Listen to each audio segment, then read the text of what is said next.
पर्यन्तं गोब्राह्मणेभ्यः शुभं भवतु। भार्गववैधव्यस्वावेदश त्रयादशे प्रारान्वितवासुरसुगोत्रः आपस्तमसूत्रः ईशाकाध्याये सुधांशु प्रद्युम्न शर्मा अम्भोऽबाधयेत्। आयुष्मानेति सुधांशु प्रद्युम्न शर्मन् पुण्यः वाचनम्। श्रीगुरुभ्यो नमः। हरिः ओम्। पुण्याहं दीर्घमायुरस्तु शिवः आपस्सन्तु सोमनसिमस्तु अक्षतञ्चारिष्टञ्चास्तु एवं त्रिः। ॐ अच्छत प्राच्यत प्रियमेधसो अच्छत अच्छन्तु पुत्रकाः उत पुरान्नथृष्ट्वाच्छत अक्षताः पान्तु गन्धद्वारान्दुराथर्षां नित्यपुष्टाङ्करीशनीम् ईश्वरीगं सर्वभूतानां तान्होपह्वयेष्यं गन्धाः पान्तु आयनेते परायणे दूर्वारोहन्तु पुष्मिनीः हरदाश्च पुण्डरीकानि समुद्रस्य गृहा इमे पुष्पाणि पान्तु सौमङ्गल्यं चास्तु सृष्टे समस्तु प्रजापतिः प्रीयतां शान्तिरस्तु यं कृत्वा सर्ववेदक्रियाकरणकर्मारम्भाः शुभाशोभनाः प्रवर्तन्ते तमहमोङ्कारमादिं कृत्वा भवद्भिर्नज्ञातः पुण्यं पुण्याहं वाचयिष्ये वाच्यतां भद्रं कर्णेभिष्टुनुयामदेवाः भद्रं पश्येमाक्षभिर्यजत्राः स्थिरैरङ्गैः स्तुष्ट्वांसस्तनोभिः व्यशेम देवहितं यदायुः द्रविणोदाद्रवणसुस्तरस्य प्रियं सत् द्रविणोदा वीरवतीमुषन्नः द्रविणोदारा आसते दीर्घमायुः सविता पश्चात्तात् सविता पुरस्तात् सवितोत्तरात्तात् सविता धरात्तात् सवितानः सवतु सर्वतात् नवो नवो भव सवितानो रासतां दीर्घमायुः नवो नवो भवति जायमानोऽह्नां केतुर्षसामेत्यग्रे भागं देवेभ्यो ददसात्यायन् प्रचन्द्रमास्तिरदीर्घमायुः आप उन्नन्ति जीवसे दीर्घायुत्वाय वक्षसे यस्त्वा हृदा कीर्णामन्यमानो मर्त्यं मर्त्यो जोहवीमि प्रजाभिर्ज्ञामृतत्वमस्यां यस्मै त्वगं सुकृते जातवेद उलोकमग्ने प्रणवस्थ्योनम् अश्विनं सपुत्रिणं वीरवन्तं गोमन्दगं रयिन्नशिते स्वस्ति सन्त्वा सुञ्चां यजुषा प्रजामायद्धनं च दीर्घमायुरस्तु मनः समाधीयतां समाहितमनसः स्मः प्रसीदन्तु भवन्तः प्रसन्नाः स्मः शान्तिरस्तु पुष्टिरस्तु तुष्टिरस्तु रुचिरस्तु विघ्नमस्तु आयुष्यमस्तु आरोग्यमस्तु स्वस्ति शिवं कर्मास्तु कर्मसमृद्धिरस्तु पुत्रसमृद्धिरस्तु वेदसमृद्धिरस्तु शास्त्रसमृद्धिरस्तु समृद्धिरस्तु ईशान्यां बहिर्देशे अरिष्टनिरसनमस्तु यत्पापं तत्प्रतिहतमस्तु यच्छ्रेयस्तदस्तु शुक्राङ्गारकबुधबृहस्पति शनैश्चर राहुकेतु सोमसहित आदित्यपुरोगाः सर्वे ग्रहाः प्रीयन्तां तिथिकरणमुहूर्त जन्मनक्षत्र इत्येताः प्रीयन्तां शाम्यन्तु घोराणि शाम्यन्तु पापानि शाम्यन्तु एतयः शुभानि वर्तन्तां शिवार्तवः सन्तु शिवा औषधयः सन्तु शिवा वनस्पतयः सन्तु अहोरात्रे शिवे स्याताम् उत्तरे शुभकर्मण्यविघ्नमस्तु उत्तरोत्तरमहरहरभिरुत्तरस्तु उत्तरोत्तराशुभाः क्रियाः सम्पद्यन्ताम् अग्निपुरोगा विश्वदेवाश्च प्रीयन्तां माहेश्वरी पुरोगा मातरः प्रीयन्ताम् इन्द्रपुरोगा मरुत्गणाः प्रीयन्ताम् वशिष्ठपुरोगा ऋषिगणाः प्रीयन्ताम् श्रीविष्णुपुरोगा सर्वे देवाश्च प्रीयन्ताम् आदित्यपुरोगा सर्वे ग्रहाः प्रीयन्ताम् आदित्यपुरोगाः सर्वे ग्रहाः प्रीयन्ताम् यश्छन्दांस्याचार्याः वेदा यज्ञा दक्षिणाश्च प्रीयन्ताम् ब्राह्मणाश्च प्रीयन्ताम् ब्रह्म विष्णु महेश्वराश्च प्रीयन्ताम् श्रद्धामेधे प्रीयेतां प्रीयतां भगवान् नारायणः प्रियतां भगवान् स्वामी महासेनः प्रियतां भगवान् पितामहः प्रियतां भगवान् प्रपितामहः सत्या एता आशिषः सन्तु पुण्याः काला वाच्यन्तां उत्कातेव शिकुने सामगायसि ब्रह्मपुत्र इव सवनेषु यगुंससि विषे एव वाचि शिशुमतिरपीत्या विश्वतो सर्वतो नः शकुने भद्रमावद सर्वतो न शकुने भद्रमावद विश्वतो न शकुने पुण्यमावद याज्ययाजति प्रत्यर्वयाच न्यालक्ष्मीः न्यामतल्लक्ष्मीं सम्भावयति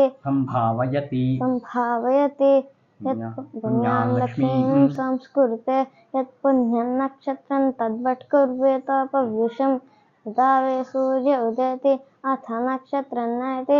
यावति तत्र सूर्यो गच्छेत् यत्र जघन्यं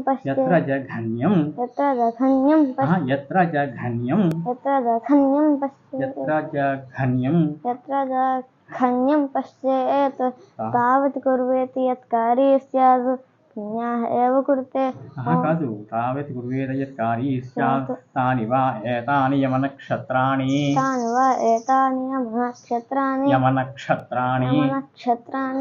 यान्येव देवनक्षत्राणि तेषु कुर्वेत यत्कारी स्यात् पुण्याः एव कुरुते ॐ पुण्याहं भवन्तो ब्रुवन्तु ॐ पुण्याहं एवन्त्रिः स्वस्ते वायुमुपब्रवामहै सोमं स्वस्ति भुवनस्य यस्पतिः बृहस्पतिं सर्वगणं स्वस्ते आदित्यासो भवन्तु नः आदित्य उदयनीयः गच्छाये स्वस्ते प्रियन्ति गच्छां स्वस्तिमभ्युज्यन्ति स्वस्ते वेतः प्रियन्ति स्वस्तिज्यन्ति स्वस्तिज्यन्ति स्वस्ति इन्द्रो वृद्धश्रवाः स्वस्ति नः पूषा विश्ववेदाः स्वस्ति नस्ताक्षरिष्टनेमिः स्वस्ति नो बृहस्पतिर्दधातु अष्टो देवा वसवः सौम्यासः शतस्रो देवीरजराश्रविष्ठाः ते यज्ञं पान्तु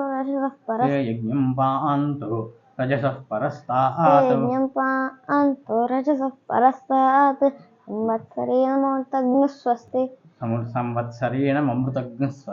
संवत्सरेण मह्यं सह कुटुम्बाय शुद्धिवृद्ध्यभ्युदे कर्मणे महाजनान् नमस्कुर्वाणाय आशीर्वचनमपेक्षमाणाय आयुष्मते स्वस्ति भवन्तो ब्रुवन्तु आयुष्मते स्वस्ति एवन्त्रिः ओगु स्वस्ति भवन्तो ब्रुवन्तु ओगु स्वस्ति एवन्तिः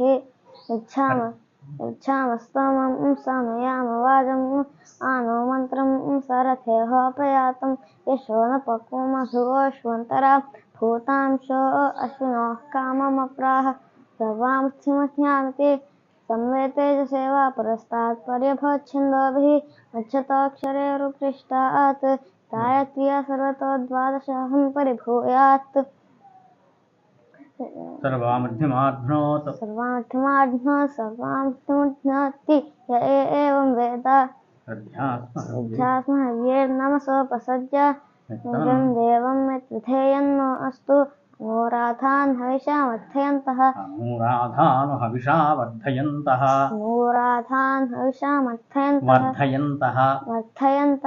शतञ्जीवेम शरदस्य वीराः त्रीणि वै देवानामुत्थानि त्रीणि छन्दागुंसि त्रीणि सवनानि त्रय इमे लोकाः रद्धिं भवन्तो ब्रुवन्तु रज्यतामृद्धिः मुखसमं कलशा उत्थरेत् स्वस्ति पुण्याः समृद्धिरस्तु वर्षशतसम्पूर्णमस्तु गोत्राभिवृद्धिरस्तु शान्तिः पुष्टिः सृष्टिः शास्तु शुभगुं शुभमस्तु पुनरपि गोब्राह्मणेभ्यः शुभं भवतु सर्वसम्पदस्तु शुचिगो हव्याहमर्तशुचीनां शुचिगुंह्यनोमि अध्वरगुं शुचिभ्यः ऋतेन सत्यमृतसापआयन् शुचिजन्मानः शुचयः पावकाः अग्निशुचिव्रततमः शुचिर्विप्रशुचिः कविः शुचिरोचित आहुतः उदग्ने शुचयः तव शुक्राभ्राजन्त ईरते तव ज्योतिर्गुश्चयः एतोऽन्वन्तस्तवहाम शुद्धं शुद्धं शुद्धेन साम्ना युद्धैरुक्थैर्वावृत्वांसं युद्ध आशीर्वां ममतु एतोऽन्विन्द्रंस्तवामशुद्धम् शुद्धेन साम्ना शुद्धैरुक्थैर्वावृत्वांसं शुद्ध आशीर्वां ममतु इन्द्रशुद्धो न आदिः शुद्धाभिरूतिभिः शुद्धोरयन्निधारय शुद्धो ममध्य सौम्यः इन्द्रशुद्धो हिनो रयिं शुद्धोर्नानिदाशिषे शुद्धो वृत्राणि जिघ्नसे शुद्धो वायुं शिशाससि ब्राह्मणे सोमतगं हितं येन देवाः पवित्रेण आत्मानं पुनते सदा तेन सहस्रधारेण पावमान्यः पुनन्तु मा प्राजापत्यं पवित्रं यतोऽजामगुं हिरण्मयं तेन ब्रह्मविदो वयं भूतं ब्रह्म पुनेमहे इन्द्रस्य नीतिः सहमा पुनातु सोमस्वस्य वर्णः समीक्ष्य यमो राजा प्रमनाभिः पुनातु वेदामोज्यन्त्या पुनातु प्राच्यान् दिशि देवाः ऋत्वियोमार्चयन्तां दक्षिणायां दिशि मासाः पितरो मार्चयन्तां प्रतीच्यान् दिशि गृहाः पितरो पशवो मार्चयन्तां प्रतीच्यान् दिश्याप ओषधयः वनस्पतयो मार्चयन्ताम् ऊर्ध्वायां दिशि यज्ञः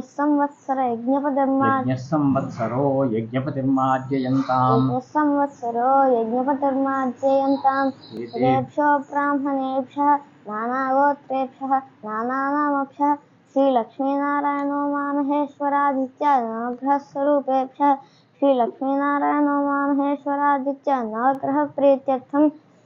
स्वस्ति पुण्याः वाचना मन्त्रजपदक्षिणा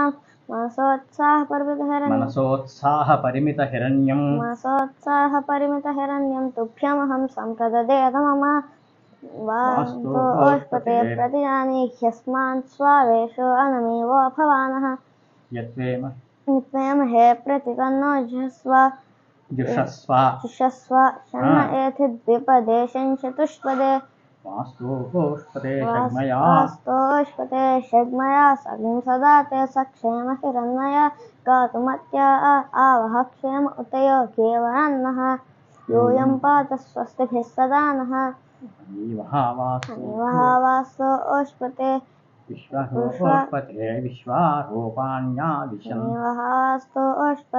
विश्वारूपाण्याविशन् सखाशिषेव एथिनः शुभगं शुभं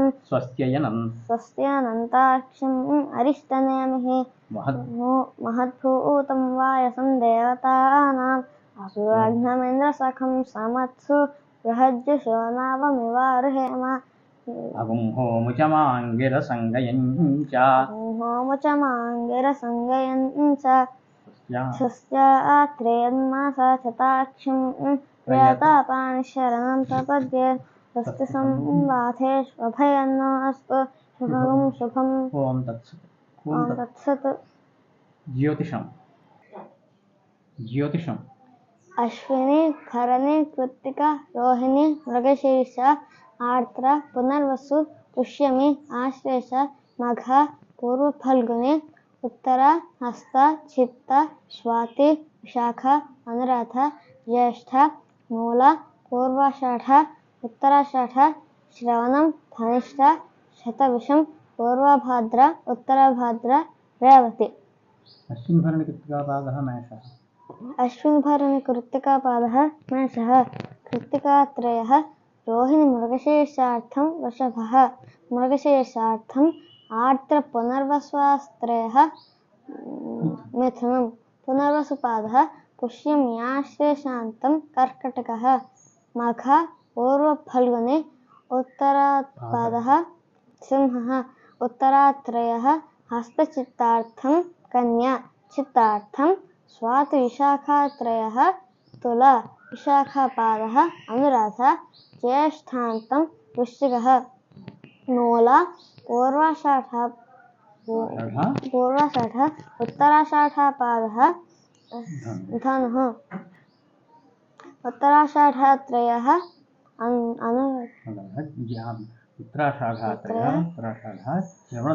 श्रवणधनिष्ठार्थं शतभिषं श्रवणधनिष्ठार्थं मकरः धनिष्ठार्थं शतभिषं पूर्वभाद्रत्रयः कुम्भः पूर्वभाद्रपादः उत्तरभाद्र रेवत्यन्तं मीनः मेषवृश्चिकयोः कुजः कुजः मिथुनकन्ययोः वृषभतलयोः शुक्रः मिथुनकन्ययोः बुधः कर्कटकस्य चन्द्रः सिंहस्य रविः धनुर्मीनयोर्गुरुः मकरकुम्भयोः शनिः येन शशि कुज राहु जीव मंदज्ञ केतु शुक्राः రవికి 6 సంవత్సరాలు చంద్రుడికి 10 సంవత్సరాలు కుజుడికి 7 సంవత్సరాలు బుధుడికి రాహుకి 18 సంవత్సరాలు గురునికి 16 సంవత్సరాలు శనికి 19 సంవత్సరాలు బుధుడికి 17 సంవత్సరాలు కేతుకి 7 సంవత్సరాలు శుక్రుడికి 20 సంవత్సరాలు ఇది దీన్ని ఏమంటారు వింశోత్తరి మహాదశలు ఇప్పుడు ఇవి చెప్పు ఏది మనకి చైత్రము తారలు చెప్పు జన్మ సంపత్ విపత్ క్షేమ రక్షక్ సాధన నైధన మిత్ర పరమిత్ర ఇప్పుడు చైత్రము వైశాఖము జ్యేష్ఠము ఆషాఢము శ్రావణము భాద్రపదము ఆశ్వయుజము కార్తీకములు మార్గశీర్షము పౌషము మాఘము ఫాల్గుణము చైత్ర వైశాఖములు వసంతత్తువు జ్యేష్ఠ ఆషాఢములు గ్రీష్మత్తువు శ్రావణ భాద్రపదములు వర్షత్తువు ఆశ్వయుజ కార్తీకములు శరదృతువు మార్గశీర్ష పౌషములు హేమంతత్తువు మాఘ పాల్గొనములు శిరత్తువు. తర్వాత ఇంకేమన్నా ఇందులో మన సార్లు ఋతువులు మాసాలు వీటిపై ప్రతిపత్ ద్వితీయ తృతీయ చతుర్థి పంచమి షష్ఠి సప్తమి అష్టమి నవమి దశమి ఏకాదశి ద్వాదశి త్రయోదశి చతుర్దశి పూర్ణిమ అమావాస్య. కదా వ్యాకరణం ఓం నమః పాణినికాత్యాయన పతంజలిభ్యః కాత్యాయన పతంజలిభ్యః శబ్ద విద్యా సంప్రదాయకర్తృభ్యః వైశేషిభ్యః పరమేశ్వరేభ్యః మహాభ్యోమిభ్యో గురుభ్యః అ ఇ ఉన్ రులుక్ ఏ ఓం ఐ ఔచ్ హయవరట్ లన్ న్యామంగననం ఛభై ఖఠధష్ జబగడధష్ ఖాఫా ఛ ఠ థ చరతో కపే శశసర్ హల్ ఇతమాహేశ్వరాణి సూత్రాణి. ప్రథమాధ్యాయః ప్రథమః పాదః వృద్ధిరాదేచ్ అదేం గుణః ఏకోగనుద్ధి నధాతులోపార్థతాదుకే కింది చ వీధివే వీటాం ఫలోనంతరా సంయోగః ముఖనాసికః వచనో నాసికః తుల్యాస్య ప్రయత్నం సవర్ణం నాచ్చలో వీధివే వీటాం నాచ్చలో ఇదుదే ద్వివచనం ప్రగృహ్యం సోమాత్ శే నిపాత ఏకా జనాన్ ఓత్ సంబద్ధో శాకల్యస్య తావనారుషే.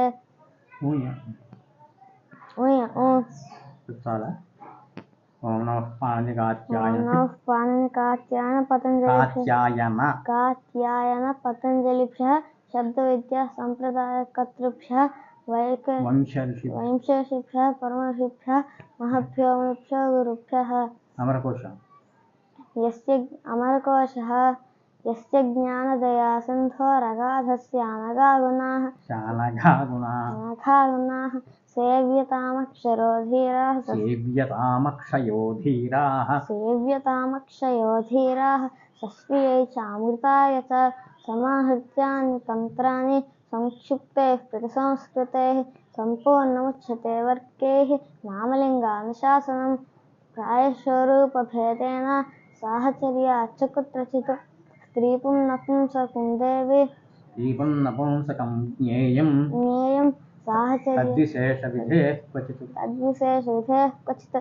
भेदाख्यानाय न द्वन्द्वः नैकशेषो न सङ्गनः न शङ्करः असङ्करः कृतोऽत्र कृतोऽत्र भिन्नलिङ्गानामनुक्तानां क्रमादृते त्रिलिङ्गान् त्रिष्विति त्रिष्वितिपदम् मिथुने तद्वयोरिति विशुद्धलिङ्गं शेषार्थं त्वन्ताथादि त्वन्तार्थादि सपूर्वभाक् वर्गवर्गः स्वरव्यं स्वर्कनाकत्रिदिवत्रदशालयाः स्वरलोकोद्योदिवो द्वे याङ्क्लीबे त्रिविष्टपम् श्रियाङ्क्लेबे त्रिविष्टपम्